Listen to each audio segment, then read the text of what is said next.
So the next time you want to meditate, the first thing is, again, the consciousness of the fact that by meditating, I am trying to shift base from my physical, bodily form to a spirit or to the spirit realm.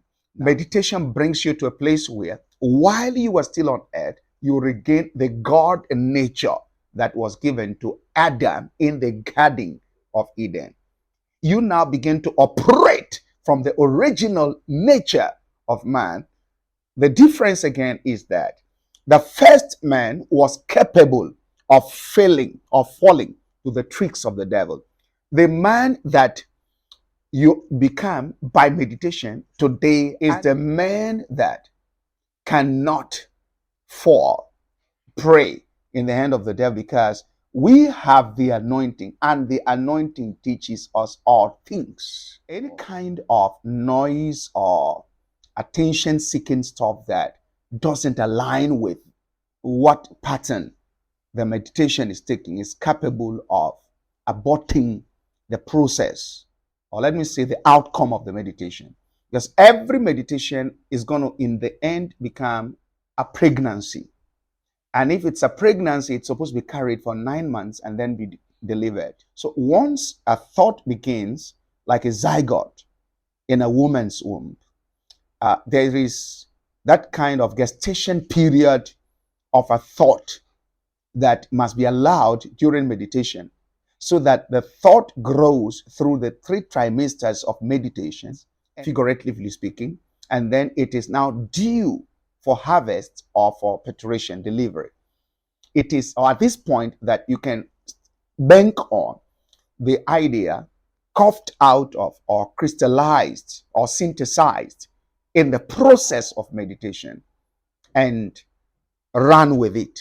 It becomes the vision you're running with, and you are bound to succeed, because what really happened was that you caught something that is actually in existence. It's not just a product of volatile thought again. No, it has formed a crystallized thought in the unseen realm, capable of making a material presence in terms of manifestation here. And it has to be you coming to make it happen this time.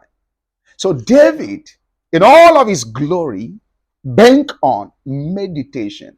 So when we are talking about the greatest exploits that we can do today as believers, as prophetic people, in terms of building great churches, great congregations, great ministries, doing great deliverance ministry, great healing ministries, and the likes, we must, as a matter of fact, invest more in meditating, because we can actually create a great ministry from the place of meditation, a great deliverance ministry from the place of meditation.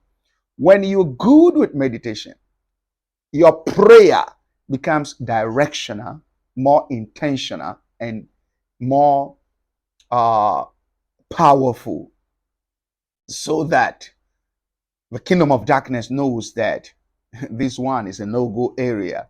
They start taking their time with hanging out around it, because you're becoming dangerous. People who are meditating are in touch with the thought pattern of God, and so they run the risk of becoming as dangerous as God himself. The good thing is that even though we are mortal being and can die at a point, but Jesus said in the resurrection, we shall be like the angels. In other words, we are absolutely like God. Over time, and particularly in the recent times, I discovered that standing out for God, or becoming godly, or trying to live a God kind of life is becoming increasingly easier for me. Life is now becoming that one that makes more meaning by the day. Drawing closer to God, making goals come to become reality, increasingly becomes easy because of this secret. David fought a lot of battles. ruling over the entire reign of Israel, having a lot of staff to manage. Yet the man was not sleeping in the night. To do what? To meditate.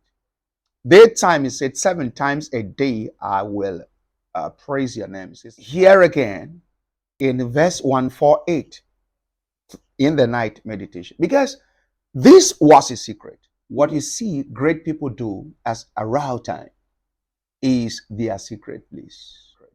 No great men do anything that doesn't bring value. They don't.